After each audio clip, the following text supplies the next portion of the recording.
وعلى آل سيدنا محمد كما صليت على إبراهيم وعلى آل إبراهيم في العالمين إنك حميد مجيد. أعوذ بالله من الشيطان الرجيم. بسم الله الرحمن الرحيم. وجاهدوا في الله حق جهاده هو اجتباكم وما جعل عليكم في الدين من حرج ملة أبيكم إبراهيم وسماكم المسلمين من قبل وفي هذا ليكون الرسول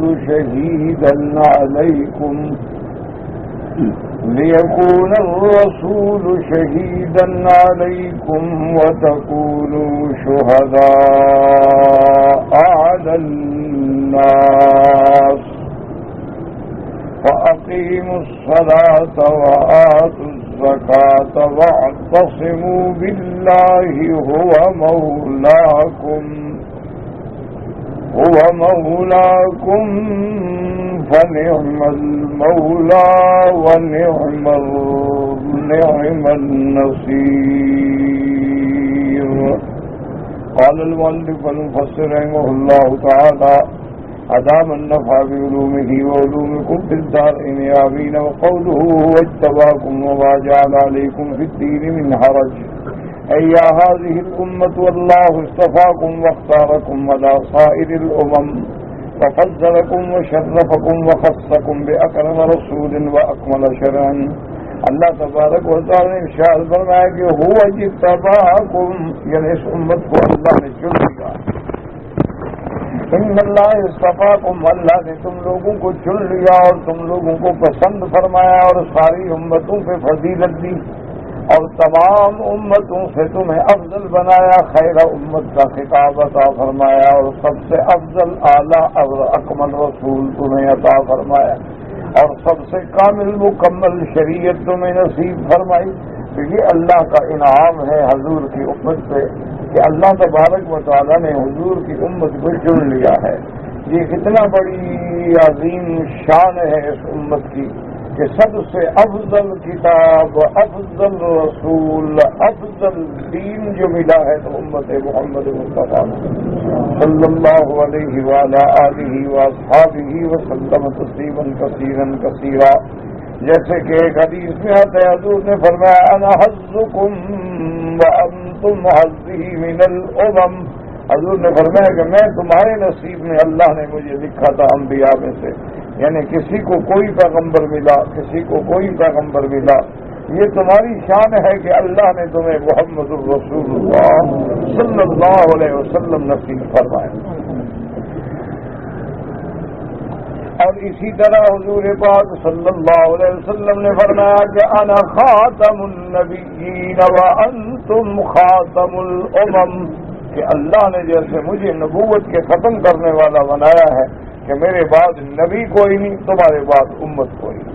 اللہ نے جیسے مجھ پہ نبوت ختم کر دی تمہارے اوپر بھی امت ختم ہو گئی، اب اور کوئی امت نہیں آئی.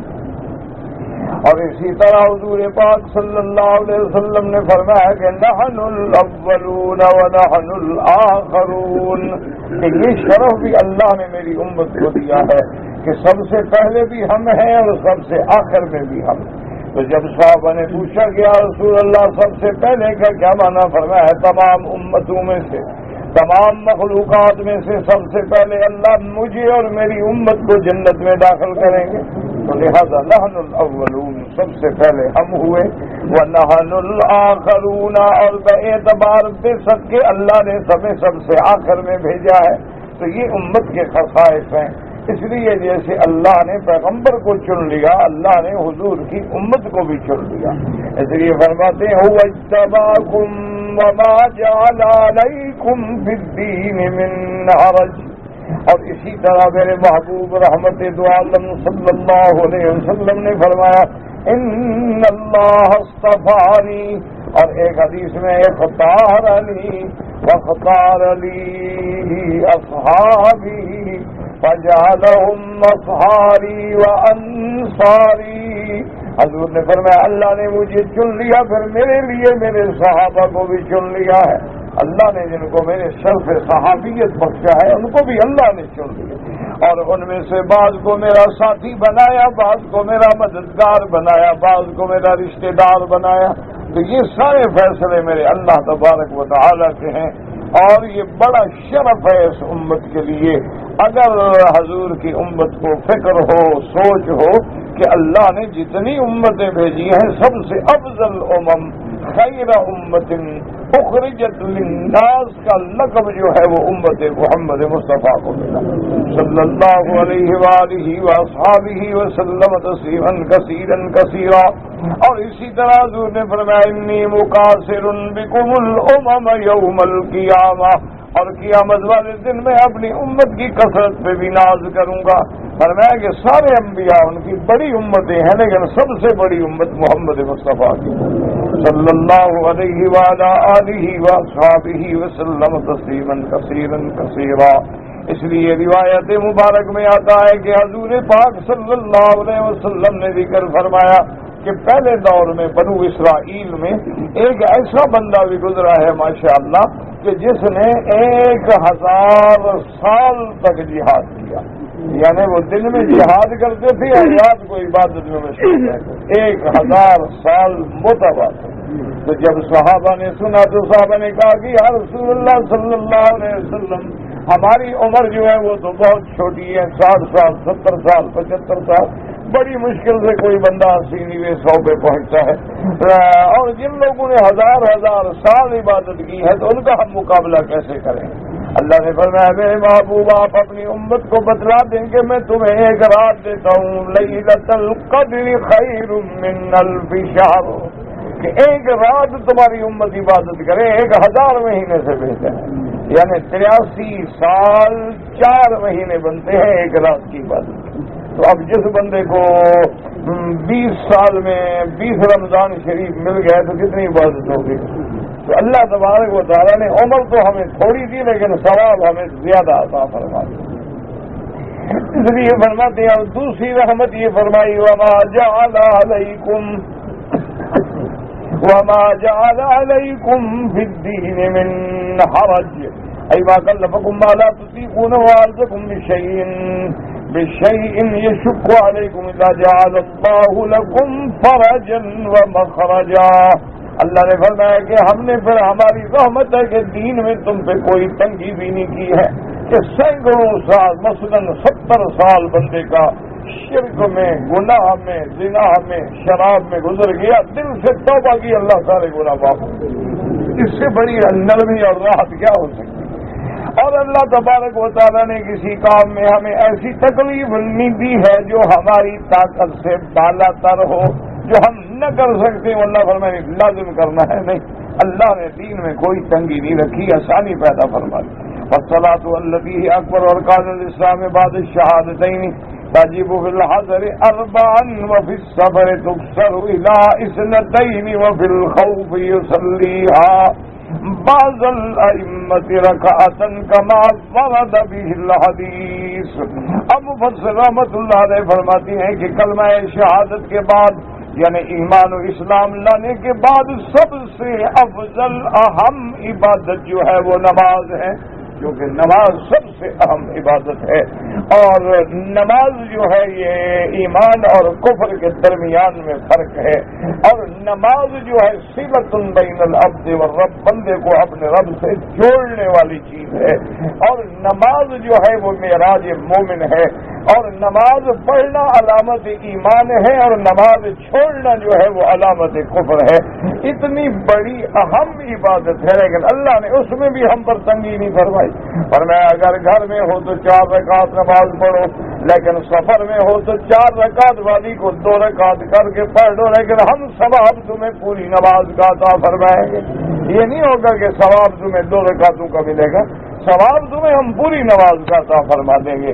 لیکن کتنی رعایت ہو گئی کہ گرمی کا وقت ہے، ظہر ہے، عصر ہے، رات ہے، سفر کرنا ہے یا آرام کرنا ہے، جب 4 رکعت کی وجہ 2 رکعت پڑھ.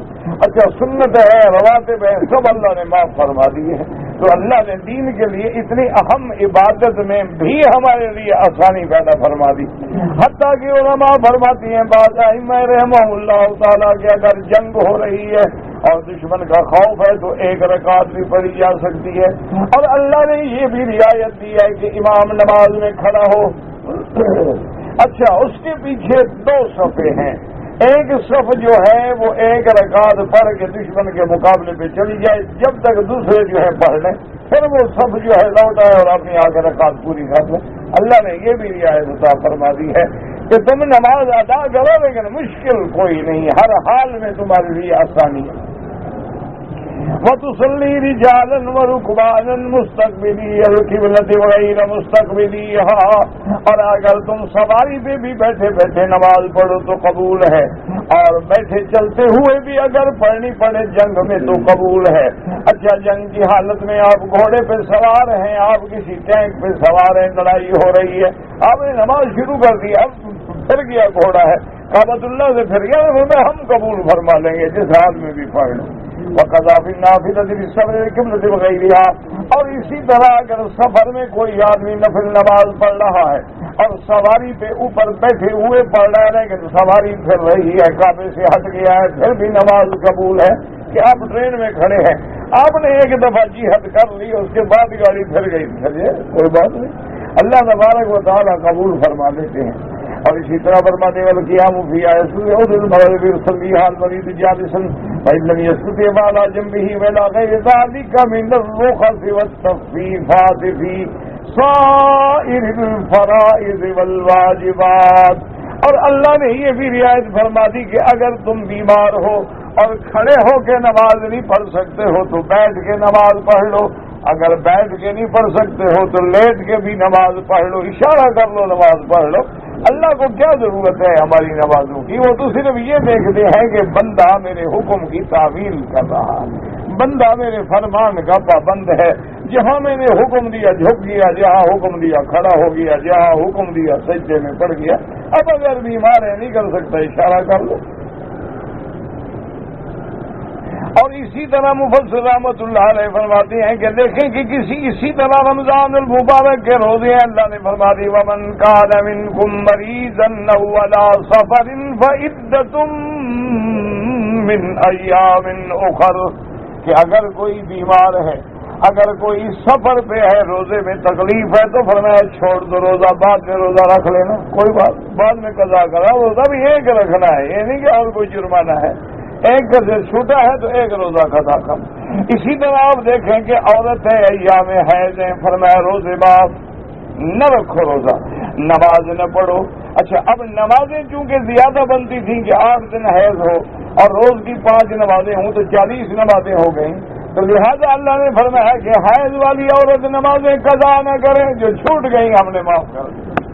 اچھا روزے تو چونکہ سال میں 1 دفعہ آئیں گے نا, 7-8 روزے ہیں, پورے سال میں قضا کریں, روزہ تو قضا کر لے لیکن نمازیں قضا نہ کرے, اس کو تکلیف نہ ہو. اللہ تبارک و تعالیٰ نے دین میں ہمارے لیے کتنی آسانیاں پیدا کروا دی ہیں. اور اسی طرح آپ دیکھیں کہ اپنے بندوں کے حقوق کا کتنا خیال فرمایا. اس لیے شریعت حکم دیتی ہے کہ کوئی عورت نفلی روزہ اپنے خامند کی اجازت کے بغیر نہ رکھے. بعض عورتوں کو شوق ہوتا ہے نا, اچھا روز روزہ رکھیں گے, روزہ میں نہیں, خامند کو اگر ضرورت ہو تو وہ کیا کرے, لہذا خامند سے پوچھ کے نفلی روزہ رکھے, تکلیف نہ ہوگی تھی. اور یہ بھی فرمایا کہ روز روزہ نہ رکھو, اگر زیادہ سے زیادہ تمہاری ہمت ہے تو پھر افضل الصیام صیام داؤد علیہ السلام, کہ پھر حضرت داؤد پیغمبر والا روزہ رکھو. یصوم یومن ویفطر یومن, کبھی آپ 1 دن روزہ رکھتے, 1 دن افطار کرتے, 1 دن روزہ رکھتے, 1 دن افطار فرماتے. اللہ نے ہر حال میں آسانی پیدا. اچھا ابتداء اسلام میں دیکھیں یہ حکم تھا کہ اگر کوئی آدمی مغرب کی نماز کے بعد مثلا انسان ہے, مزدور ہے, کام کیا, تھکا ہوا آیا, سو گیا ہے, اگر وہ سو جاتا تھا, اب نیند کھلی عشاء کے بعد, تو کھانا بھی بند اور رات کو اپنی بیوی سے بھی نہیں مل سکتا. اچھا اسی وقت سے اس کا روزہ شروع ہو گیا, یعنی مغرب کے بعد سو گیا, رات کو 10 بجے نیند کھلی، اب 10 بجے سے کل مغرب تک روزہ ہو گیا بیچارے کا۔ اچھا اسی طرح دن میں بھی میاں بیوی کا ملنا روزے کی حالت میں بھی منع اور رات کو بھی منع۔ لیکن ایک دن حضرت عمر بن الخطاب رضی اللہ تعالیٰ عنہ آئے، حضور کی خدمت میں کہا ہلاکا عمر، ہلاکا عمر۔ کہا یا رسول اللہ عمر برباد ہو گیا۔ حضور نے فرمایا ما بھی کہا عمر کیا ہو گیا؟ کہا ہلاکا برباد ہو گیا۔ حضور نے فرمایا بتلاؤ کیا ہو گیا؟ حضور نے کہا حضور رات کو بیوی میاں بیوی کا ملنا حرام ہے، رمضان میں منع ہے، لیکن خدا کی قدرت ہے کہ چاندنی رات تھی اور میری بیوی گھر میں تھی اور میں بھی گھر میں تھا، تو اس کی پنڈلی سے کپڑا ہٹا اور میری نظر پڑی تو میں قابو نہیں پا سکا اپنے نفس پہ، میں نے جا کے بیوی سے جمع کر لیا اور شریعت کے خلاف مخالفت ہو گئی، اس لیے میں رو رہا ہوں، آپ میرے لیے دعا کریں کہ غلطی ہو گئی۔ اللہ نے قرآن نازل کر دیا وَأُحِلَّ لَكُمْ لَيْلَةَ الصِّيَامِ الرَّفَثُ إِلَىٰ نِسَائِكُمْ۔ اللہ نے فرمایا کہ میرا محبوب اپنی امت کو بتلا دو، عمر نے تو غلطی کی ہے لیکن ہم نے تمہاری ساری امت پہ رحمت کر دی ہے کہ اب رات کو میاں بیوی کا ملنا جائے۔ تو اللہ نے دین میں اتنی آسانی رکھی ہے وہ مشقت ہی نہیں۔ اب دیکھیں نا جی آدمی ہے پٹی بندھی ہوئی ہے اوپر مسا کرو بس۔ اچھا حجر اسود دیکھ لو، کوئی حکم نہیں کہ لڑو اور مارو اور دھکے دو، اور اس سے بھی موقع ہے بوسہ دے دو، نہیں ہے اشارہ کر دو، اتنا ثواب ہے جتنے بوسے کا سب۔ نہ لڑنے کی ضرورت ہے، نہ دھکے دینے کی ضرورت ہے، نہ مار کٹائی کی ضرورت ہے۔ اچھا اسی طرح اب ایک آدمی ہے احرام باندھ کے آیا، رات کا جاگا ہے، دن کا جاگا ہے، تھکا ہوا ہے، ٹوٹا ہوا ہے، آگے سو گیا، کوئی بات ہے، احرام میں رہو، رات سو جاؤ، دوسرے دن عمرہ کر لو، کوئی بات نہیں، کوئی مسئلہ نہیں، کوئی تکلیف نہیں۔ اللہ نے دین کے اندر کسی قسم کی مشقت نہیں رکھی۔ اس لیے فرماتے ہیں لہذا قال علیہ السلام بعثت بالحنیفیۃ السمحہ، اللہ نے مجھے بڑی صاف اور نرم شریعت عطا فرمائی ہے جس میں معافی ہی معافی ہے، معافی ہی معافی ہے، غلطی ہو جائے اللہ تبارک و تعالیٰ درگزر فرماتے۔ وقال لمعاذ وابی موسیٰ رضی اللہ عنہما حین بعثہما امیرین الی الیمن، حضرت ابی موسیٰ اور حضرت معاذ رضی اللہ تعالی عنہما کو جب حضور نے امیر بنا کے یمن کی طرف بھیجا تو آپ نے فرمایا بشرا ولا تنفرا ویسرا ولا تؤثرا، کہ نئے نئے جا رہے ہو لوگوں کو دین میں خوشخبری سنانا، ڈرانا نہیں، دین میں آسانیاں بتانا، مشکلات کا ذکر نہ کرنا۔ ہاں ایسا ایسا پھر اللہ کی شان ہے کہ پھر اللہ آپ عبادت اتنی آسان کر دیتے ہیں کہ پھر مشقت ہی نہیں ہوتی۔ اب دیکھو نا جی ایک آدمی کو آپ جس کو عادت نہ ہو اس کو کہو کہ رات تہجد کے لیے اٹھنا ہے، کتنا مشکل ہے، لیکن جب اللہ تہجد والا بنا دے اور تہجد نصیب فرما دے، لاکھ تھکا ہوا آدمی آتا ہے 3 بجے سوتا ہے، خدا کی شان ہے 3:30 بجے آپ کھل جائے، اللہ کی شان، اللہ آسان کر دے۔ اسی طرح جس آدمی کو دین سے محبت یا نہیں ہے نماز سے، اس کے لیے نماز پڑھنا بڑا مشکل ہو جاتا ہے، لیکن جن کے لیے اللہ نے حلاوت پیدا فرما دی ہے وہ جناب مغرب سے عشاء تک کھڑے ہیں اور نماز پڑھ رہے ہیں اور قرآن پڑھ رہے ہیں اور 8-6 رکعتیں پڑھتے ہیں اور 10 پارے منزل قرآن کی پڑھیں، اللہ نے آسان کر دیا ہے۔ اچھا ان کے بغیر ان کو چین ہی نہیں ملتا۔ اچھا بعض آدمی دیکھو نا جیسے دعا مانگیں گے نا 2 منٹ سے زیادہ نہیں مانگ سکتے، 2 منٹ مانگے رسول اللہ گئے۔ اچھا بعض لوگ ہمارے حضرت قاری فتح عمر صاحب تھے، اللہ ان کی قبر پہ کروڑ رحمتیں فرمائے، نابینا تھے اور شیخ القراء تھے، تمام تقریباً اس عصر میں اس دور میں آپ کے ملک میں جو قراء ہیں جو قاری ہیں بڑے بڑے، میرا خیال ہے تقریباً 80% ان کے شاگرد ہیں، معذور تھے، نابینا تھے، ویل چیئر پہ تھے، ریڑی پہ تھے، لیکن ہمیشہ صف اول میں نماز پڑھی، اللہ نے آسان کر دیا۔ اچھا ان کی دعا کا یہ حال تھا ماشاءاللہ، ایک دن دعا مانگنے جو بیٹھے نا عصر کے بعد تقریباً ابھی مغرب میں 1 گھنٹہ باقی تھا، حضرت حرم میں آئے، ہاتھ اٹھایا اور دعا شروع کی، تو اب جناب وہ دعا ہو رہی ہے، بغل کی اذان ہو گئی، پھر دعا ختم کی، نماز پڑھی، سنتیں پڑھی، فارغ وہ پھر دعا شروع کر دی، اب عشاء کی اذان ابھی دعا ہو رہی ہے۔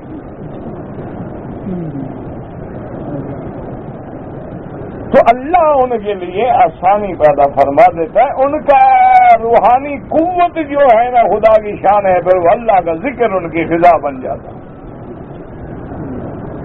اچھا، ان کے ساتھ عمرہ کرنا جو ہے نا جی کسی عام بندے کی طاقت نہیں تھی، کوئی بڑا ایمان والا بندہ حضرت کے ساتھ عمرہ کر سکتا تھا، ورنہ کوئی بندہ یعنی کم از کم حضرت کا عمرہ جو ہے نا جی جب بالکل حرم میں رش نہ ہو تو کم از کم 4 گھنٹے لگتے تھے۔ کیوں؟ اب طواف کیا ہے، ملتزم پہ کھڑے ہیں تو بس کھڑے ہیں، دعا مانگ رہے ہیں اور رو رہے ہیں اور مانگ رہے ہیں۔ مقام ابراہیم پہ آ گئے، 2 رکعت پڑھی، اس کے بعد بیٹھے دعا مانگ رہے ہیں، دعا مانگ رہے ہیں۔ صفا پہ کھڑے ہیں، دعا مانگ رہے ہیں، کھڑے ہیں۔ تو اللہ تبارک و تعالیٰ پھر عبادت میں اتنی لذت پیدا فرما دیتے ہیں، اتنی حلاوت پیدا فرما دیتے ہیں، قرآن پاک کی تلاوت میں اتنی حلاوت پیدا فرما دیتے ہیں کہ بندہ جب تک قرآن نہ پڑھے اس کو چین ہی نہیں آتا۔ اور بعض محروم ہیں، سال گزر جاتا ہے، قرآن کھول کے بھی نہیں دیکھا۔ تو دین میں اللہ نے آسانیاں پیدا فرما دی، اس لیے فرماتے ہیں لہذا قال ابن عباس فی قولی تعالی وما جعل علیکم فی الدین من حرج یعنی من ضیق، اللہ نے دین میں کوئی تنگی نہیں رکھی۔ پہلی امتوں پہ بڑے بڑے امتحان تھے۔ اب دیکھیں نا کہ پہلی امتوں نے اگر خیرات کرنی ہو تو کیا طریقہ تھا کہ خیرات کی چیز جو ہے وہ اونچی جگہ پہ رکھ دیں، آگ آتی تھی جلا دیتی تھی، اگر آگ نہ آئے تو سمجھو اللہ نے مرد کر دی ہے، تمہاری خیرات مردود ہے، تو آدمی ذلیل ہو گیا۔ دیکھو جی خیرات کی ہے، اللہ نے بھی قبول نہیں فرمائی، مانا یہ حرام کی مال تھا۔ حضور کی امت میں کتنا پردہ پڑ گیا، سود کھا رہے ہو، خیراتیں کر رہے ہو، پھر بھی اللہ نے پردہ ڈالا ہو۔ قبول ہے مردود ہے، لیکن لوگوں کو تو پتہ نہیں نا۔ یہ تو ٹھیک ہے کبھی متفق علیہ بات ہے کہ ان اللہ طیب لا یقبل الا الطیب، اللہ پاک ہے اور پاک چیز قبول فرماتے ہیں، حرام مال قبول نہیں ہوتا، حرام مال کی خیرات قبول نہیں ہوتی، ڈاکہ چوری کا مال قبول نہیں ہوتا، یتیموں کا مال قبول نہیں ہوتا، رشوت جوئے اور سود کا مال قبول نہیں ہوتا۔ یہ تو ٹھیک ہے فرمان ہے، لیکن لوگوں کو تو پتہ نہیں ہے نا، اللہ نے پردہ تو ڈالا ہوا ہے۔ اچھا، پہلے دور میں یہ تھا کہ کپڑے پہ پلیدی لگ گئی کاٹ دو، اللہ نے حضور کی امت میں کہتے رحمت کی بھی دھو ڈالو، خشک ہو گیا، پاک ہو گیا، کاٹنے کی ضرورت ہی نہیں۔ پہلے امتوں پہ یہ پابندی تھی کہ جب تک مسجد میں نہیں آؤ گے نماز نہیں ہوگی، یا مسجد ہو 50 میل کے بعد نہیں ہوگی نماز۔ اللہ نے فرمایا میرے مدنی تیری امت کے لیے ساری زمین مسجد، جو الارض مسجدا وطہورا، فرمایا ساری زمین مسجد ہے اور ساری زمین پاک ہے، وضو نہیں ہے تیمم کرو، جہاں مرضی آئے کھڑے ہو جاؤ، اللہ اکبر، اللہ وہی نماز قبول فرما لے۔ تو اس لیے حضور نے فرمایا کہ اللہ نے دین میں کوئی تنگی رکھی نہیں۔ اچھا، ایک آدمی حج فرض ہو گیا، بندہ بیمار ہے، فالج ہے، چل نہیں سکتا، کوئی بات نہیں، اپنا بدل بھیج دو، کسی بندے کو بھیج دو، پیسے دے کے حج کر دے تمہارے۔ اچھا، بندہ حج پہ آ گیا ہے، قربانی کرنے کے لیے بیچارہ نہیں جا سکتا ہے، کمزور ہے، عورت ہے، بوڑھا ہے، پھر میں وکیل بنا دو، جا کے تمہاری قربانی کرو۔ آدمی معذور ہے، چلنے سے معذور ہے، چل نہیں سکتا ہے، بیچارہ ویل چیئر پہ ہے اور کنکریاں مارنی ہے، ازدحام ہے، شہر میں کوئی مرنے کی ضرورت نہیں، وکیل بنا دو، تمہاری کنکریاں مار دو، کوئی مسئلہ نہیں۔ اللہ نے دین میں کتنی آسانی پیدا کی۔ اچھا، اب آپ حج پہ آ رہے ہیں یا عمرے پہ آ رہے ہیں، آپ نے عمرہ کرنا ہے، آپ ایئرپورٹ پہ آ گئے، بھائی اب ایئرپورٹ پہ جگہ نہیں ہے، کہاں غسل کرے، فرمایا کوئی بات نہیں، وضو کی بھی جگہ نہیں ہے، کہاں نماز پڑھنا ہے، کوئی بات نہیں، 10 آدمی بعد لبیک اللہم لبیک، بس احرام ہو گیا، کوئی بات نہیں، وضو بھی نہ کرو، نماز بھی نہ پڑھو، غسل بھی نہ کرو۔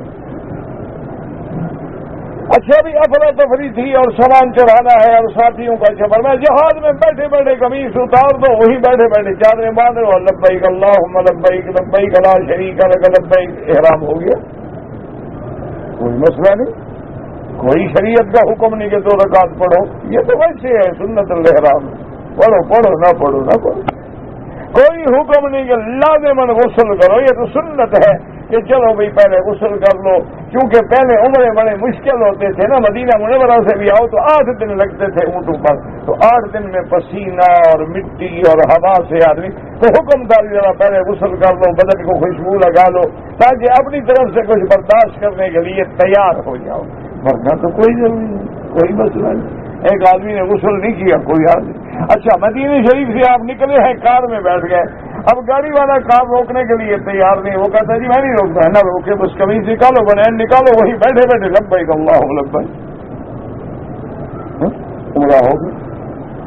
اچھا جی حیض والی عورت ہے، میقات پہ آ گئی، کیا کرے بیچاری؟ حضور نے فرمایا کوئی بات نہیں، موقع ہے غسل کر لے اور نماز نہ پڑھے، لبیک پڑھ لے، عمرہ شروع ہو گیا، گھر میں آ کے بیٹھ جائے، جس دن پاک ہو غسل کرے، آگے عمرہ پورا کرے، کوئی پابندی نہیں، کوئی مشکل نہیں، کوئی مسئلہ نہیں۔ تو اللہ نے دین میں تو کوئی تنگی رکھی نہیں ہے، یہ دین میں تنگیاں ہم خود پیدا کرتے ہیں، مسائل کا علم نہیں ہوتا ہے اور ہمارا ہر آدمی سنی سنائی پر پھر فتوے دینے شروع کر دیتا ہے، اور نہ تو دین میں تو آسانی ہی آسانی۔ اچھا ایک آدمی کو حضور پاک نے دیکھا رحمت دو عالم نے صلی اللہ علیہ وسلم نے کہ اس کے گلے میں رسی ہے اور ایک بندہ اس کو پکڑ کے آگے کھینچ کے طواف کرا رہا ہے۔ حضور نے روکا، فرمایا کیا ہے بھائی؟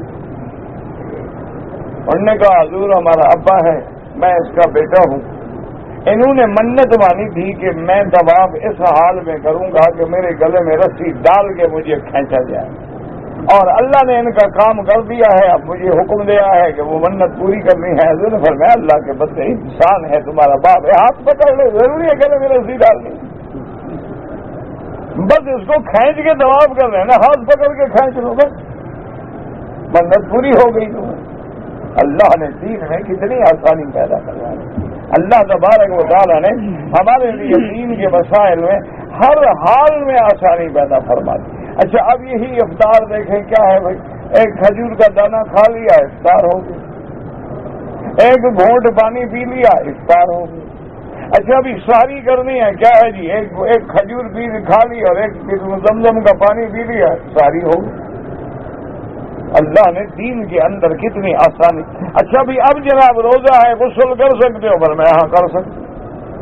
اچھا روزے کی حالت میں اگر ہم تیل ڈالیں؟ فرمایا کوئی بات نہیں۔ اب روزے کی حالت میں اگر ضرورت پڑ جائے انجیکشن لگوائیں؟ کوئی بات نہیں، اللہ نے رعایت۔ اب یہ تھوڑا ہے کہ بندہ مر جائے تو بھی دوائی نہیں لینی یا انجیکشن نہیں لگوانا۔ اچھا اگر بہت زیادہ جان کا خطرہ ہے؟ فرمایا روزہ توڑ دو، بعد میں ایک روزہ قضا کر لیں، کوئی مسئلہ۔ تو اسلام میں دین میں کتنی آسانی ہے، لیکن ہم خود تنگی پیدا کریں تو اس کا تو کوئی علاج ہے نا کسی کے پاس۔ اس لیے فرماتے ہیں وما جعل علیکم فی الدین من حرج۔ اب حضرت ابن جریر نے فرمایا ہے کہ اللہ تبارک و تعالی، حضرت ابن عباس کا قول ہے کہ اللہ نے دین میں تمہارے لیے کوئی تنگی نہیں رکھی ہے، فرمایا ملت ابیکم ابراہیم۔ حضرت ابن جریر مفسر فرماتے ہیں کہ ملت ابیکم، ملت نسب جو ہے، یہ نسب کیا ہے؟ وہ فرماتے ہیں اصل عبارت یوں تھی کہ ما جعل علیکم فی الدین من حرج ای من ضیق بل وسعہ علیکم کملت ابیکم ابراہیم۔ اور بعض علماء نحو کے کہتے ہیں کہ نہیں، ملت ابیکم یہاں فعل مقدر محذوف ہے، اصل تھا الزموا ملت ابیکم، اپنے ابا ابراہیم کے طریقے کو لازم پکڑو، اس کے دین کو لازم پکڑو، تو اس لیے ملت ابیکم وما جعل علیکم فی الدین من حرج۔ اے من ذیکن، کوئی تنگی نہیں، بل وصاہ علیکم کملت ابیکم ابراہیم، یعنی اللہ پاک نے تمہارے لیے توصیف فرما دی، رعایت فرما دی، جیسے ابراہیم علیہ السلام کی ملت پہ بڑی وسعت اور رعایت ہے۔ اور بعض فرماتے ہیں وَيَحْتَمِلُ أَنَّهُ مَنْصُوبٌ عَلَى تَقْدِيرِ أَلْزِمُوا مِلَّةَ أَبِيكُمْ إِبْرَاهِيمَ قُلْتُ وَهَذَا الْمَعْنَى فِي هَذِهِ الْآيَةِ كَقَوْلِهِ تَبَارَكَ وَتَعَالَى، جیسے اللہ نے دوسری جگہ فرمایا قُلْ إِنَّنِي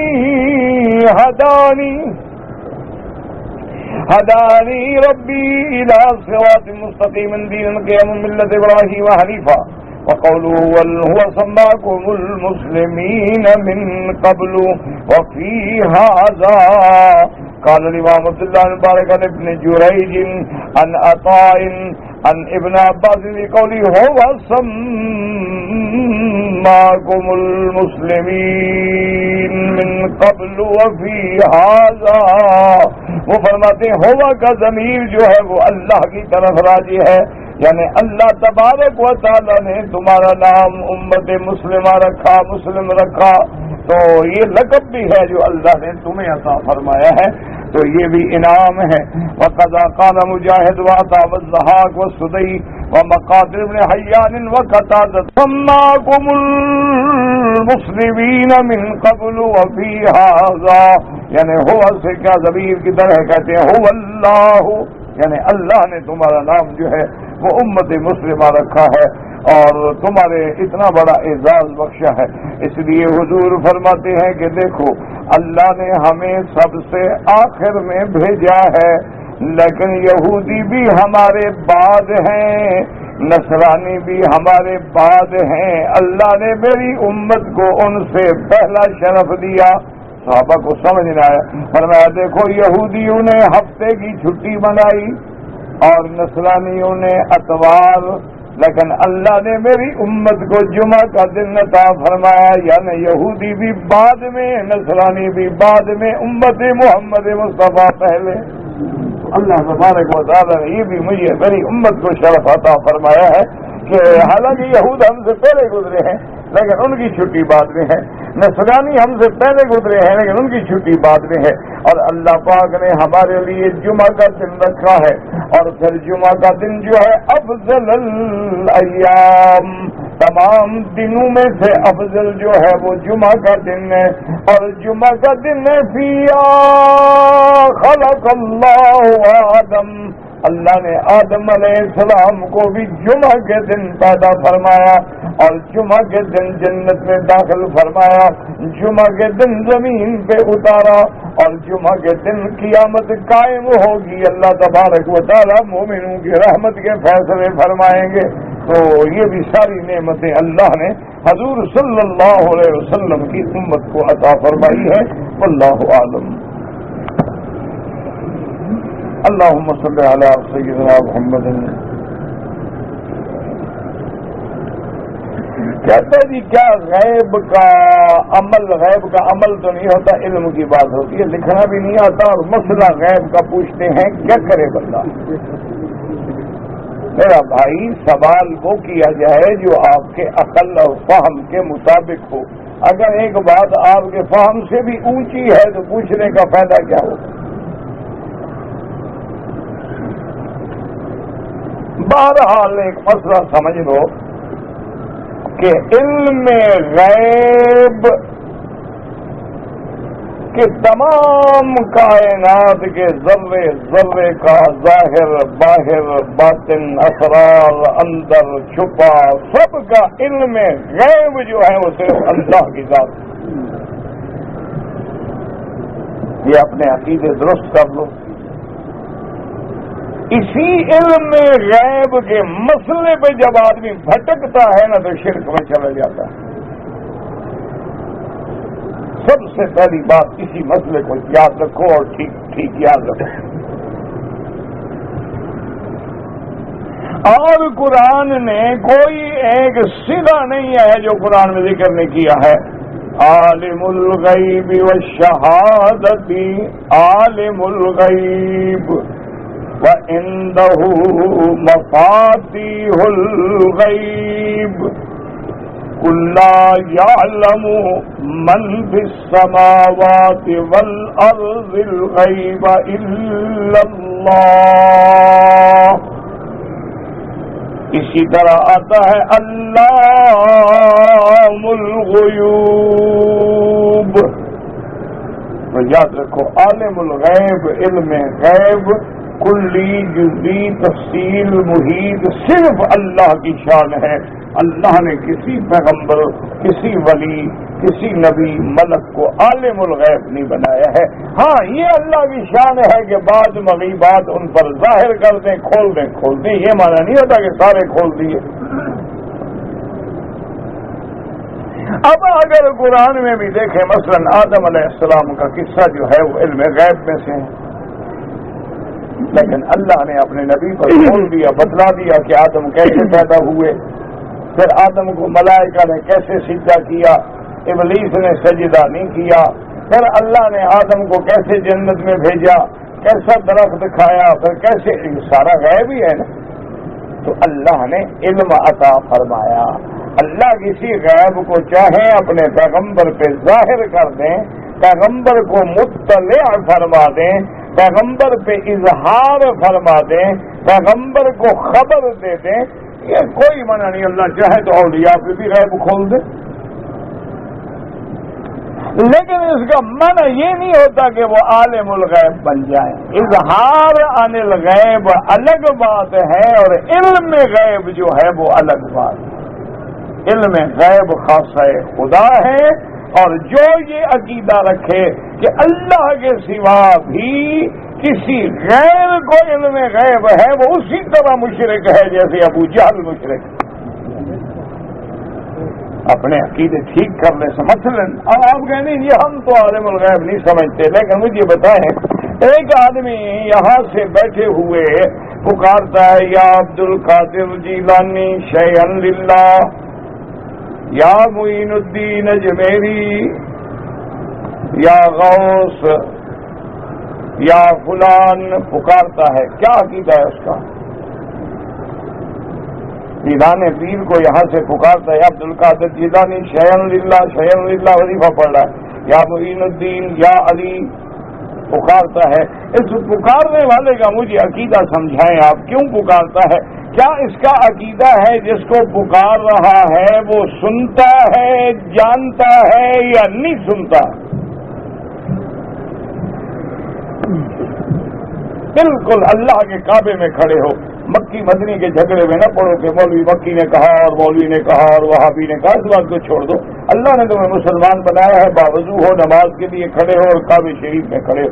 جب آدمی یہاں بیٹھ کے عبد القادر جیلانی دفن ہے بغداد میں، وہ یہاں بیٹھ کے جو ان کو پکار رہا ہے، حضرت علی رضی اللہ تعالیٰ عنہ ہے نجف اشرف میں، یہاں سے بیٹھ کے جب پکارتا ہے تو اس کا کیا عقیدہ ہے کہ جس کو میں پکارتا ہوں وہ میری پکار سن رہا ہے یا نہیں سن رہا؟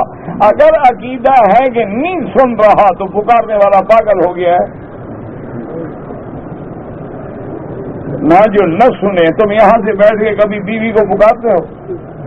ہاں جی، تمہاری بیوی ہے پاکستان، بنگلہ دیش، انڈیا، پاکستان، کسی یہاں بیٹھ کے پکارے یا بیگم یا بیگم یا بیگم، کبھی پکارے؟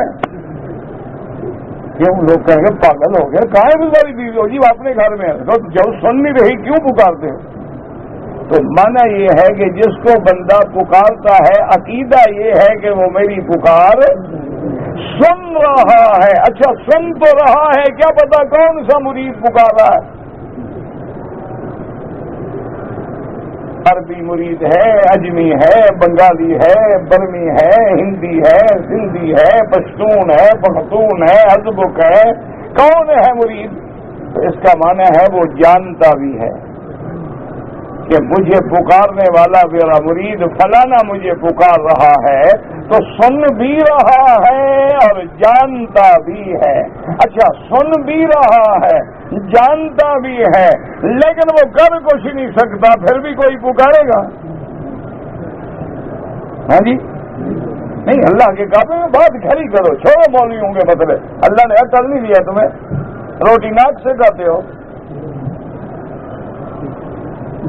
نہیں، کبھی تم نے پانی منہ کے بجائے کان میں ڈالا ہے کہ اندر پہنچ جائے گا؟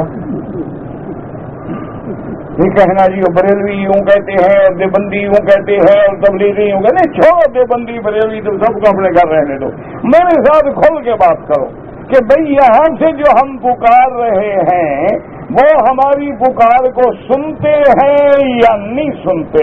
اگر نہیں سنتے تو پکارنے والا مجنون ہے، پاگل ہے، اور اگر عقیدہ ہے کہ وہ ہماری پکار کو سنتے ہیں، اچھا سنتے ہیں، کیا پتا کون پکار رہا ہے؟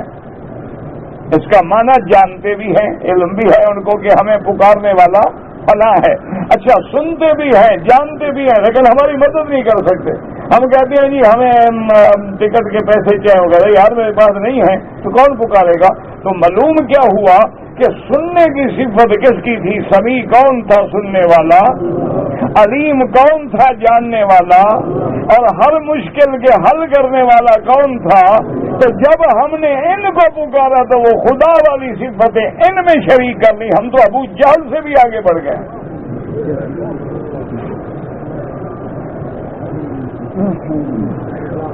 ہاں ہاں بالکل کھل کے بات کرو، اللہ کا کعبہ ہے، یہ نہ کہنا قبر میں کہ ہمیں توحید کا مسئلہ نہیں بتایا گیا۔ مسئلہ تمہیں ہم بتا دیتے ہیں، نہ مانو تمہاری مرضی ہے، لوگوں نے نبی کی نہیں مانی، تمہیں 2 ٹکے کے مولوی کی نہیں مانیں گے تو کیا ہو جائے گا؟ لیکن بس اس لیے اللہ کا نبی کہتے ہیں وَلَا أَعْلَمُ الْغَيْبَ وَلَا أَقُولُ لَكُمْ إِنِّي مَلَكٌ۔ اللہ کے نبی نے اعلان کر دیا خبردار میں عالم الغیب نہیں، اور نہ میں فرشتہ ہوں، اور نہ میں تمہارے نفع نقصان کا مالک۔ قُل لَّا أَمْلِكُ لِنَفْسِي ضَرًّا وَلَا نَفْعًا إِلَّا مَا شَاءَ اللَّهُ۔ فرمایا میں تو اپنی جان کے نفع نقصان کا بھی مالک نہیں ہوں مگر جو میرا اللہ چاہتا ہے، اور اگر مجھے علم غیب ہوتا میں بھلائیاں جمع کر لیتا، مجھے کبھی تکلیف نہ پہنچتی، میرے دندان شہید نہ ہوتے، مجھے زخم نہ لگتے، میرے چاچا حمزہ کے ٹکڑے نہ ہوتے۔ یعنی حضور کو علم غیب تھا، ہم دم لے گئے تھے ان کو مروانے کے لیے۔ خدا کا خوف کریں۔ ایک ہے کہ اللہ کبھی چاہتے ہیں معراج میں اپنے نبی کو سیر کرا دی، غیب جنت دکھا دی، جہنم دکھا دی، عذاب دکھائے، نعیم دکھائے، پیغمبر دکھائے، نبی دکھائے، ملاقات کرائیے، اللہ کی شان ہے، جب چاہے کھول دے۔ اور اللہ چاہتے ہیں تو کبھی کبھی اپنے اولیاء کو بھی کشف کے ذریعے، الہام کے ذریعے ان پہ بھی کوئی چیز کھول دیتی ہے، لیکن یہ مانا تھوڑا سا کہ وہ عالم الغیب بن جاتے ہیں۔ بات کو سمجھا کریں اور عقیدے کو صاف رکھیں کہ علم غیب جو ہے صرف اللہ کا خاصہ ہے۔ اللہ جتنا کسی پہ ظاہر فرما دے آمنا باللہ، اللہ خبر دے دے آمنا باللہ، اللہ خبر نہ دے نہ دے، اللہ کی مرضی۔ بالکل اپنے عقیدے صاف رکھیں، یہ قرآن کا مسئلہ ہے، یہ عقیدے کا مسئلہ ہے، اس میں نرمی نہیں ہوتی، لچک نہیں ہوتی اس میں۔ کہتے ہیں جی سگریٹ پینے سے وضو ٹوٹ جاتا ہے، سگریٹ پینا حرام ہے، بہرحال آپ نہ پیا کریں، لیکن وضو نہیں ٹوٹتا ہے، کلی کریں، منہ صاف کریں۔ حضور فرماتے ہیں بصل کھاؤ تو مسجد میں نہ آؤ، تم سگریٹ پی کے مسجد میں آؤ۔ ہاں جی، اور بہادر تو وہ ہے ماشاءاللہ کہ سگریٹیں بھی پیتے ہیں، پھر صلاۃ و سلام پڑھنے مدینے میں حضور کی معاجہ میں بھی چل جاتے۔ مرگی بدن بیماری کے دوران بہرحال اللہ شفا دے، ہم تو بھائی دعا کر سکتے ہیں اور ہمارے پلے میں کیا ہے۔ حضرت بی بی عائشہ سے صحیح بخاری شریف میں روایت ہے کہ فاتحہ کے بغیر نماز نہیں ہوتی۔ بالکل ہمارا ایمان ہے، ہم بھی کہتے ہیں فاتحہ کے بغیر نماز نہیں ہوتی۔ مجھے نماز بتاؤ جس میں فاتحہ نہیں ہے، وہ نماز بتاؤ نا مجھے جلدی جلدی۔ کوئی ایسی نماز ہے جس میں فاتحہ نہ ہو؟ ہاں جی، کوئی نماز بتاؤ نا. تو جب فاتحہ آ گئی تو حدیث پہ عمل تو ہو گیا. یہ کہاں لکھا ہے مقتدی پڑھے یا فلاں نہ پڑھے؟ یہ مقتدی والا لفظ تم دکھا دو، ہم کل سے پڑھنا شروع کر دیں، کوئی جھگڑے ہی نہیں. بات تو ہے فاتحہ کے بغیر نماز نہیں. ہم نے نہ پڑھی، امام نے پڑھی، نماز میں تو فاتحہ ہو گئی نا. نماز تو بغیر فاتحہ کے نہیں ہے نا. باقی رہا مقتدی والا مسئلہ، وہ مسلم کی صحیح حدیث میں ہے. حضور نے فرمایا اذا قرأ فانصتوا، جب امام پڑھے تو تم چپ کرو. وہ اور حضور نے تیسری حدیث میں فرمایا کہ جب امام کہے غیر المغضوب علیہم ولا الضالین فقولوا آمین. جب امام کہے غیر المغضوب علیہم ولا الضالین، تم کیا کہو؟ تو مانا ہوا غیر المغضوب پڑھنا امام کا وظیفہ ہے، آمین کہنا مقتدی کا وظیفہ ہے. صاف پوری بات ہو گئی، واضح ہو گئی، جھگڑا تو ہے ہی نہیں. بلا وجہ لڑائی کرنی ہے تو اللہ ہدایت دے.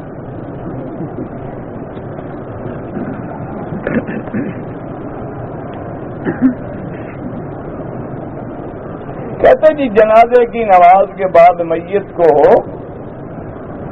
اسپیڈ سے کیوں لے جاتے ہیں؟ تو پکڑ لیا کرو ان کو. یہ میری ذمہ داری ہے. اللہ کے بندے، یہ بھی حدیث ہے، یہ خیر کی علامت ہے کہ جب میت پر اللہ کی رحمت ہو تو میت جلدی پہنچتی ہے قبرستان. اب اتنا لمبا سوال حضرت کیسے پڑھوں میں بلا؟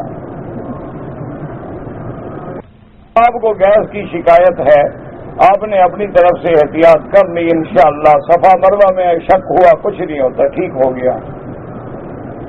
صفا مروہ جب سر مڈانے کے لیے ہم حجام کے پاس گئے تو اس نے خوشبو والے اسپنج سے میرا سر صاف کیا. تو پہلے سر مونڈ لیا نا، جب مونڈ گیا بعد میں صاف کیا تو کوئی حرج نہیں. اگر پہلے خوشبو والا شیمپو لگا دیا تو صدقہ کر دیں 2-4 ریال. اور آئندہ احتیاط کریں، حجام کو کہا کریں کہ بھی ہم نے عمرے کے والے لوگ ہیں، ہم نے سر مڈانا ہے، خوشبو والا صابن یا خوشبو والا شیمپو مت لگاؤ. ہر طواف کے پہلے 3 چکر میں رمل نہیں ہوتا جس میں احرام ہو. عمرے کا طواف ہے، حج کا طواف ہے، احرام باندھا ہوا ہے، تبھی کندھا نکالیں گے نا. یہ تو نہیں کہ نفلی طواف ہو تو قمیص سے کندھا نکالیں.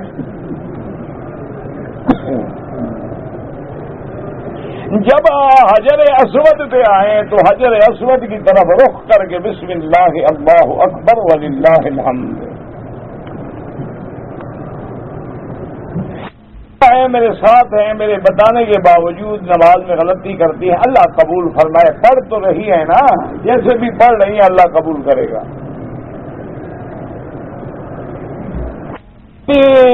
تہجد کی نماز، فجر کی نماز، اشراق چاش کی نماز وضو کروں، یعنی اگر آپ کا وضو قائم ہے پڑھتے رہیں، تہجد بھی پڑھیں، فجر بھی پڑھیں، اشراق بھی پڑھیں، کوئی حرج نہیں. ضروری نہیں کہ ہر نماز کے لیے، وہ تو اگر وضو ٹوٹ جائے تو لیا کرو. دل میں زیادہ آتے ہیں کوئی بات نہیں، بس سے آتے ہیں اچھی بات ہے، یہ وہ بری بات تو ہے نہیں. نے جہاد میں چہرہ اوڑھنی سے چھپا لیا، سو گئی، کوئی حرج نہیں. احرام پر چھینٹے پیشاب کے پڑ جائیں تو کھول کے دھو لیں، کوئی بات نہیں، بالکل دھوئیں. عورتوں کا اور مردوں کا طواف اکٹھے کب سے ہے؟ حضور کے زمانے سے ہے، اس سے پہلے سے بھی ہے. دیکھو نا میرا بھائی، اگر عورت ہو یا مرد ہو، ہم طواف میں بھی خدا کا حیا نہ کریں، عورتوں کو دیکھتے رہیں تو کیا علاج ہے پھر ہمارا؟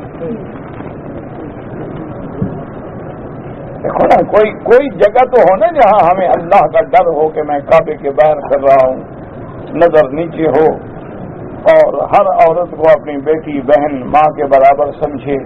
اتفاق سے نظر اونچی ہو جائے فوراً جھکا لے.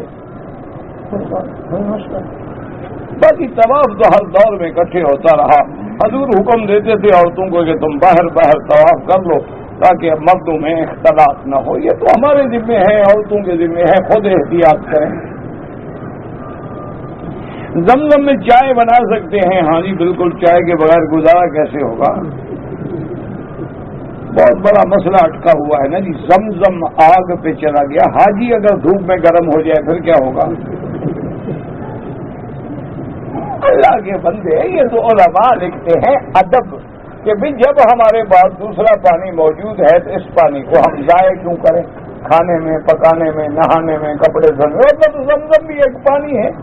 حضرت اسماعیل علیہ السلام ساری چیزیں آخر زمزم سے ہی کرتے تھے. غسل کرنا ہوتا, کھانا پکانا ہوتا, جو بھی ضرورت تھی تو زمزم سے پوری ہوتی. یہ تو علماء نے آداب میں لکھا ہے کہ اب جب ہمارے پاس دوسرے پانی موجود ہیں تو اس پانی کو ہم پینے کے لیے استعمال کریں اور چیزوں میں ہم ضائع نہ کریں. رکوع میں سبحان ربی العظیم یا ارحم الراحمین یا ارحم الراحمین کوئی حرج نہیں, کوئی مسئلہ نہیں, پڑھتے ہو تو کوئی حرج نہیں. لیکن افضل وہی ہے جو حضور نے پڑھا ہے, سبحان ربی العظیم. اگر یا ارحم الراحمین ہوتا تو حضور نہ پڑھ لیتے. اگر پڑھے نماز ہو جائے گی, کچھ بھی نہیں ہوگا. لیکن افضل وہ ہے جو عمل کیا سرکار دو جہان رحمت دو عالم سیدنا محمد مصطفیٰ. میں نے عمرہ کر کے احرام باندھ کے عمرہ کیا, بال کٹوائے. شام کو جب دوسرا عمرہ کیا تو بال نہیں کٹوائے, مدینہ منورہ چلے گئے. ہاں بالکل دم پڑ گیا. وہ تو جتنے دفعہ عمرہ کرو گے بال کٹوانے پڑیں گے. بال ہوں یا نہ ہوں اس طرح پھروانا ہوگا. کہتے جی کہ میں طواف وداع کر کے واپس جانے کے لیے جدہ پہنچا, جہاز نکل گیا, واپس مکے میں آ گیا. جدے سے احرام نہیں باندھا, کوئی حرج نہیں, کوئی مسئلہ نہیں. جدے سے احرام باندھنا ضروری نہیں ہے, جدہ میقات نہیں ہے. اگر آپ باندھ لیں تو اچھی بات ہے کہ عمرہ مل جائے گا, ورنہ ضروری کوئی نہیں, دم کوئی نہیں پڑتا.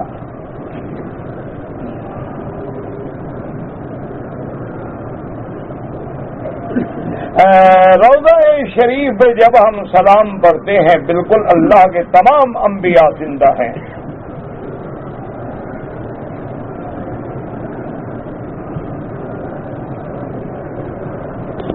ظہر اور عصر کے وقت میری جیب سے رقم غائب ہو جاتی ہے اور بھی کوئی بندہ وہاں نہیں ہے, تو اب اس کا میں کیا بتا سکتا ہوں بھائی, مجھے تو ان باتوں کا پتہ نہیں ہے. اور ایسا کوئی جن بھی بڑا سمجھدار ہے جو صرف ظہر اور عصر کے درمیان چوری کرتا ہے, باقی نمازوں میں نہیں کرتا. تم کہیں بھول جاتے ہو, دماغ کا علاج کراؤ, کچھ بھی نہیں ہے وہاں. میں تیرا یا رقم رکھو ہی نہیں, کسی دوسرے دوست کو دیتے ہوئے, نہ ہوگی نہ جن اٹھائے گا. جب ہوگی نہیں تو کیا اٹھائے گا؟ آپ اپنے بعد رقم رکھو ہی نہیں, اگلے باقی نمازوں میں رکھا کرو, ظہر عصر کسی کو دے دیا کرو.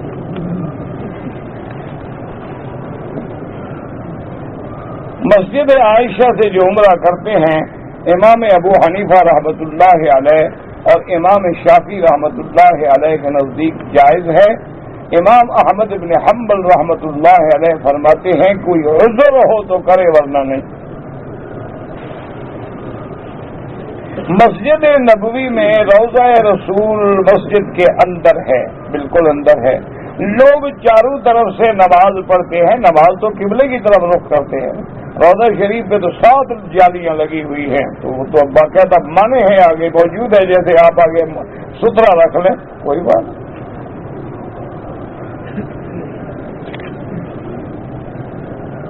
نماز پڑھنے میں کوشش کے باوجود ادھر ادھر کے خیالات آتے ہیں, کوئی بات نہیں بھائی, جب اللہ نے معاف کیے ہیں تو کیوں عام کرتے.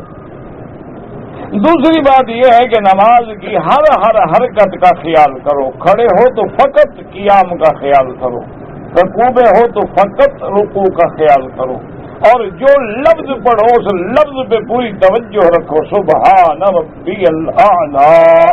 انشاءاللہ چند دن میں پھر غلط خیال نہیں آئیں گے. دیکھو یاد رکھو, خیال 2 کٹھے نہیں آ سکتے, ہمیشہ یاد. جب آپ کا نماز میں قرآن کی طرف خیال صحیح معنی میں ہے جمع ہوا اور آ ہی نہیں سکتا. جب آپ غافل ہوتے ہیں تو حملہ ہوتا ہے.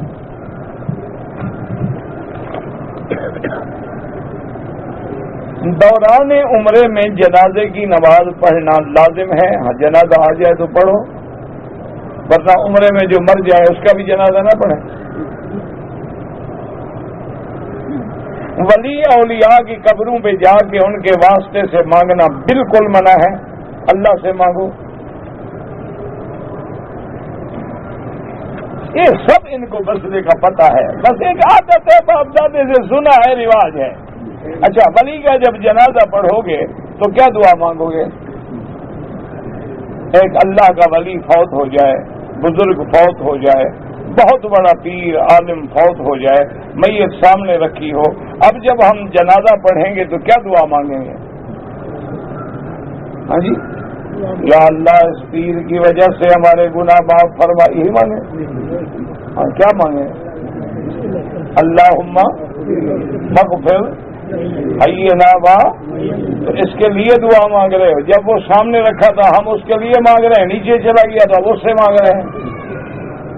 یہ اچھا عقل ہے بھائی. یہ مسئلہ سب کو پتا ہے، یہ بس ایک رواج ہے، بس بڑھ گیا ہے. جن کو رواج ہے 11ویں شریف کا وہ کہے گا، اور یہ ہے تو بدعت پر کیا کریں، دادی نہیں مانتی. تو دین کلمہ دادی کا تم نے پڑھا ہے یا محمد رسول اللہ کا پڑھا ہے؟ ایسی دادی کو دفن کرو جو محمد مصطفیٰ کی دشمن ہو. جہنم کا زبان کون سا ہوگا؟ نہ میں گیا ہوں نہ اللہ لے جائے. دعا کرو اللہ بچائے. انا للہ. بابا مرنے کے بعد زبان سب کی عربی ہوگی. مرنے کے بعد جب ہم قبر میں جائیں گے عربی شروع ہو گئی. من ربوں کا، ما دینوں کا، ما تقول فی حق کے ہاتھ. عربی میں سوال ہوگا یا انگریزی میں ہوگا؟ عربی تو یہیں سے شروع ہوگی، آگے بھی عربی ہوگی. لسان الجنت عربی، جنت میں بھی عربی ہوگی. صاف بات ہے کہ جہنم میں بھی عربی ہوگی. جنت میں پہلے کون داخل ہوگا؟ حضرت محمد الرسول اللہ. اگر دنیا میں ہم کسی کا مال کھائے گا تو جنت آخرت میں کیا دے گا؟ اعمال دے گا. اپنے اعمال نہیں ہوں گے تو اس کے گناہ تیرے سر پہ رکھیں گے. میں نے ہر رمضان المبارک میں زکوٰۃ کا حساب کرتا ہوں، زکوٰۃ دیتا ہوں الحمدللہ. کہتا ہے میں نے کچھ پلاٹ خریدے ہیں بزنس کے لیے، کاروبار کے لیے، تو اب میں جب زکوٰۃ دوں گا تو اس وقت جو مارکیٹ ویلیو ہوگی اس کے مطابق زکوٰۃ دو گے. مثلا تم نے خریدا تھا پلاٹ 2 لاکھ کا، اب 10 لاکھ کا ہو گیا تو زکوٰۃ 10 لاکھ پہ دے گے. یہ نہیں کہ پہلی زکوٰۃ اللہ میاں سے چلاکی نہ کرو. اپنے لیے کہتے ہیں پیسے بڑھتے رہیں لیکن زکوٰۃ اصل پہ دوں. کیوں بھائی؟ میری فیکٹری زیر تعمیر ہے، مشین گاڑیاں ہیں، میٹری، ان پر کوئی زکوٰۃ نہیں ہوتی. جب اس کی آمدنی آئے گی تو زکوٰۃ ہوگی. اگر 2 آدمیوں نے عمرہ کیا ہے، عمرے سے فارغ ہونے کے بعد اپنے بال خود کاٹ لیے، کوئی حرج نہیں، بالکل جائز ہے. کہتے جی کہ لوگ جو ہے مغرب سے پہلے درس کی جگہ پہ آ کے بیٹھ جاتے ہیں. بابا تم جو طالبوں کو نہیں بیٹھنے دیتے ہو تو غریب کریں کیا؟ یہ تو میں تمہارے لیے سوال جواب تقریر بناتا ہوں. اصل تو درس ہے، طالبوں کا حق ہے. اصل مغرب سے عشاء تک درس ہے تفسیر ابن کثیر کا. صبح کو بھی الحمدللہ درس ہوتا ہے تفسیر و حدیث کا. تو اس کا سب سے پہلا حق طلباء کا ہے کہ ان کا سبق تو پورا کیا جائے نا. یہ تو ہم اس لیے کوشش کرتے ہیں کہ جو ہمارے بھائی بیچارے آتے ہیں ان کے پلے بھی تو کچھ پڑے، ان کو بھی تو کچھ دین کا فائدہ ہو جائے. تو لہذا اگر وہ پہلے جگہ نہ روکیں تو آپ آگے بیٹھے ہوں گے، کتاب والے وہاں بیٹھے ہوں گے. کریں کیا؟ وہ آدمی کو دوسرے کی غلطی نظر آتی ہے، اپنی تو آتی ہی نہیں نا. کریں کیا؟ کہتے جی کہ اگر قضا عمری ہو گئی اصل میں تو توبہ کریں. توبہ کرنے سے اللہ گناہ معاف کر دیں. باقی امام ابو حنیفہ رحمۃ اللہ علیہ فرماتے ہیں کہ پھر حساب نہیں ہے، اندازے کے مطابق نفلوں کے بجائے قضا نمازیں پڑھتے رہو، تاکہ جتنی زیادہ سے زیادہ ہو جائیں گی الحمدللہ۔ اصل چیز تو ہم نے توبہ کر لی ہے، توبہ سچی ہو تو اللہ گناہ معاف کر دے۔ کہتا ہے جی کہ میری بہن کی عمر 24 سال ہے اور بال 10-12 سال پہلے ٹائیفائڈ اور یرقان کی وجہ سے خراب ہوئے، سفید ہو رہے ہیں، تو ان کا علاج بھی زمزم سے، زمزم ہر بیماری کا علاج ہے، باقی ڈاکٹروں سے بھی مشورہ کریں۔ کہتے ہیں جی کہ استخارہ جو ہے کار خیر میں بزرگ کہتے ہیں کہ ضرورت نہیں ہوتی، لیکن افضل ہے کہ استخارہ کرے۔ جیسے بی بی زینب نے اب حضور سے نکاح کرنے میں کوئی شبہ ہے کہ خیر ہی خیر تھی، لیکن کہا استخیر ربی، لیکن پھر استخارہ کرنے کی نوبت نہیں آئی، حضور آ گئے کہ اللہ نے عرض سے نکاح کر دیا ہے۔ اب یہ تو حضرت کوئی گھٹے ہوئے آدمی پڑھے تو پڑھے، پتہ نہیں کیا لکھا ہے۔ 24 ماہ کی قسطوں پہ چیز فروخت کی، لیکن یہ بھی طے ہوا کہ اگر مقرر کردہ ٹائم میں رقم نہیں دو گے تو 500 یا 600 روپے لیٹ فیس، یہ حرام ہے۔ قسطوں پہ بیچنا تو حلال ہے، لیکن آگے پھر جرمانے بھی کرتے رہو تو وہ حرام ہے۔ طائف گیا، واپسی پہ عمرہ نہیں کیا، کیوں نہیں کیا؟ وجہ کیا تھی؟ اگر کاروبار تھا، کوئی نوکری تھی، ملازمت تھی، پھر نہیں کیا تو کوئی حرج نہیں، لیکن ویسے گئے تھے سیر ویر کے لیے، پھر بھی عمرہ چھوڑا ہے تو عمرہ قضا کر لو جلدی سے، ورنہ دم دینی پڑے گی۔ میری بہن سے